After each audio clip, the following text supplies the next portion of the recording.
What's up, y'all? We back here again at the CasBar. My name is Michael Wade, and today we're playing Mack Wilds in Marvel vs. Capcom Infinite. Here are the rules. Rule number 1, best out of 3 rounds.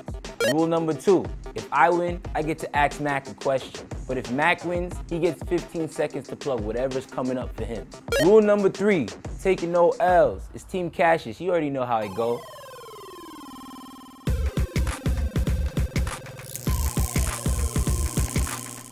All right, so ladies and gentlemen, we're back here again at the CasBar. Our guest today is Mack Wilds. How you feeling? How you? I'm not too bad. I'm a little bit, concerned. You chose this pretty quickly, so it seems as if you might be a Marvel and Capcom fan. I've always been a Marvel and Capcom fan. I haven't played this one yet. You haven't? Nah. All right, so that might make it a little bit easier. Let's jump right into the battle. All right, let's see what's up. So I think I'm gonna go with Captain America for the love. Okay. For the one time. Since I'm Jamaican, I'll go green. Ah, that's lit. That's actually lit. D-lit with the variety. We gotta go Chun-Li for the one time. Okay. Just because it's extremely relevant. You listen to the album or no? Yes, I definitely listened to the album. He said yes?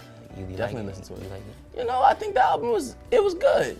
I felt like there was a lot of stuff around it.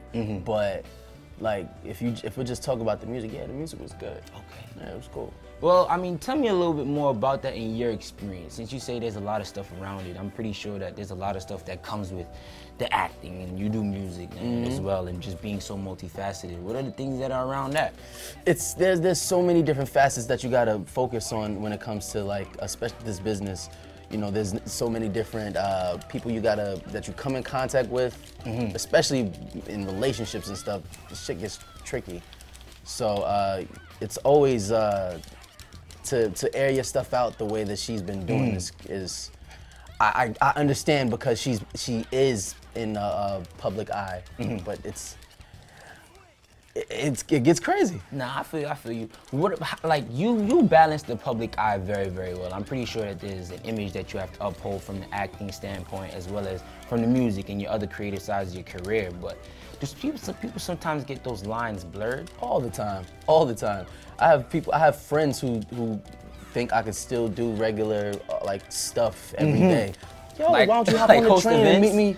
Yo, why don't you post this for? I'm like, fam, it's different now. We can't. I can help, but I can't do everything that I used to do.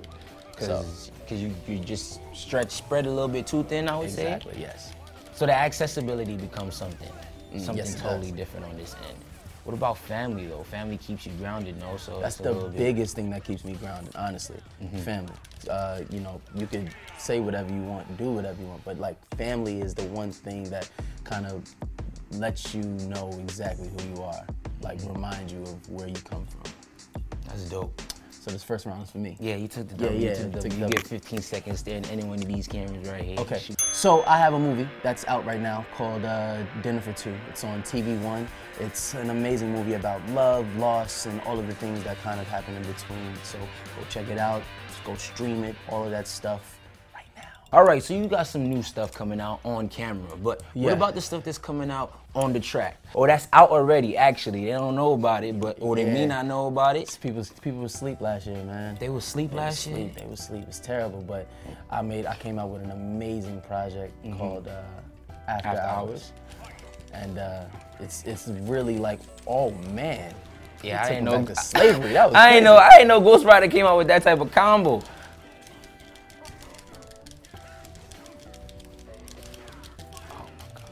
Ooh. Yo. Lay down, boy. Now you really do play this. You have played this before. Never. You haven't? I'm telling you. Well, not this game. I mean, you played Capcom. Everybody remembers the arcade style. I used to play the arcade style all the time. Really? So when it switched over to controllers, was it a little bit more of an adjustment for you? Yeah, it had to be. It's real different. I ain't gonna lie. I don't know how to be button mashing out here.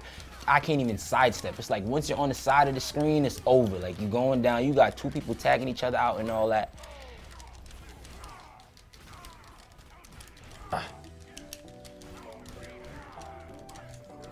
Okay, relax. All right. Nah, G. Yes, that's the one we needed. But who's the other one? Who's the other one? Oh, right here. Oh, bad. Game time. That's not what we needed. We need more of them. We need more. I think Hulk is one of my characters. That's who I'm gonna stick with. Cause lay down slow though. Lay down You got 15 seconds again. You want to talk a little bit more about After Hours though? Yeah, After Hours was this project that we dropped. It was while we were shooting. We were shooting Shots Fired in the breaks at the same time. We kind of dropped the music, and I wanted to do something that kind of represented what I was being inspired by at the time. The only time that I actually had time to myself was night. So being out in New York City and having the nighttime to myself, I started to create all of these feelings and the vibes, and that's where After Hours came from. Okay. So After Hours being the thought of New York City in the nighttime. Yeah. Like, is that like the overarching kind of theme and feel that you have? What are some of the feelings that you felt? Were you like walking the blocks of Manhattan and all that type of stuff, just thinking? It was some parts of that. I would drive around and just look at all of the scenery, see what I see, and then just kind of like the experiences of nighttime, you know? Like a text message at 2 a.m. is different than a text message at 2 p.m., you know? Which track would be your 2 a.m. track on After Hours? It varies. It varies all the time. I would say one of my favorites is always Bonnie and Clyde. Okay. Definitely Obsession. Senses is kind of like when you're already kind of in there and the vibe is right and all of that. So you know, it's different strokes. It depends. No pun intended.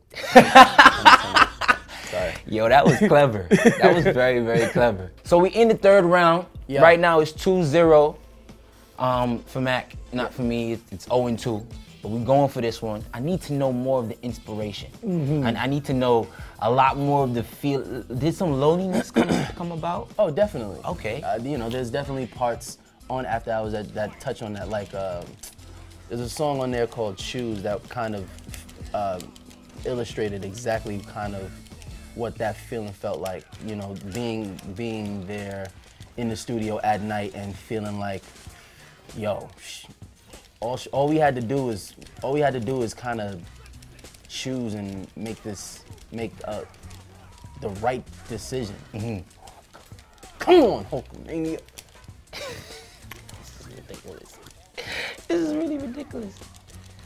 I really think that there's something with the controllers, because it don't make sense. They say that I come up with a new excuse every episode though, but I'm telling you, y'all seen the gameplay. There's no explanation for this. It's like the... What? Ladies and gentlemen. I was trying to switch. Say he was trying to switch? I was just trying to switch. Mac, my question is, man, I don't know how you still have the ability to play video games, sing, create music, act. It's just a lot. So what else do you do that people don't know that you do? I ride motorcycles. You ride bikes? Yeah. Yo, for how long? But everybody, when I say that, a lot of people like, oh, like what, you know, throwing them up. Nah, I ride Harleys. You ride, oh nah, that is definitely a different type of fact, because with this bike-like thing going on, everybody pulling out these dirt bikes and then the Suzukis and whatnot. Nah, so. when I was living in California doing 90210, there's this like bike club, I forget the name of them, but all black bike club. Wow. And I remember talking to them and asking them like what it was like. Around what time was that? Like what years? Dang, all black bike club. Must have been like 2010, 11. Okay. And after talking to them, and it kind of just made me want to try it. So I went out, actually got my license, and bought a bike. And I used to ride a Harley all the time. That's dope. All right, everybody, please go check out Dinner for Two. It's out now. You know, it's amazing. You'll love it. Your mother will love it. Your girl will love it. You'll laugh, cry, a lot of crying, but you'll enjoy it. It'll be amazing. Mac, it's been a pleasure. Yes, sir. That was the quickest L that I've ever taken on any episode. Y'all gonna have to let me take this one home. Ladies and gentlemen, there you have it. Mack Wilds, he took the I took the W, sir. I was ready for that one. I was so ready to just say, he took the W, I took the L. Next time, ladies and gentlemen, we gonna see, because this is you're making my record not look good. It's not looking good. It's not looking good. Game over.